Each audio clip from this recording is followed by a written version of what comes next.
मोदी साहब हमारे दाहोद आया था, कहता था कि जल से नल में तमने घर बैठा पानी मळशे। પછી એમ કહેતા હતા ચકલી ખોલો ને તેલ નીકળશે, પાણી નહીં નીકળે, તેલ નીકળશે। આપણું તેલ કાઢી નાખી બહેનો, પણ હું તો હવે આ રાજ્યના હર્ષસંઘવી ગૃહમંત્રી છે એને કહેવા માંગુ છું, ચકલી ખોલે ને દારૂ જ નીકળશે મારા દાહોદમાં। અમે આવેદન પત્ર આપ્યું ત્યારે એસપી સાહેબ ને કીધું, સાહેબ हमारा चकली खोलने में दारू निकले છે, આપ પગલા લો। મારા વિસ્તારમાં 4 છોકરાઓ એવા એન્જિનિયર હતા, 4 દિવસમાં 4 છોકરાનો જીવ ગુમાવ્યો છે, ત્યારે દુઃખ થાય છે।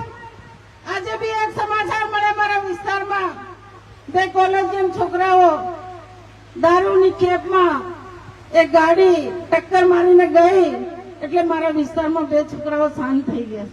આ શું છે? આપણે બધાએ રેડ પાડવી પડશે। આપણી જિંદગી પૂરી થઈ ગઈ, આપણા યુવાન ભાઈઓ, આપણા યુવાન છોકરાઓ, એનું આપણે બધાએ વિચારવું પડશે।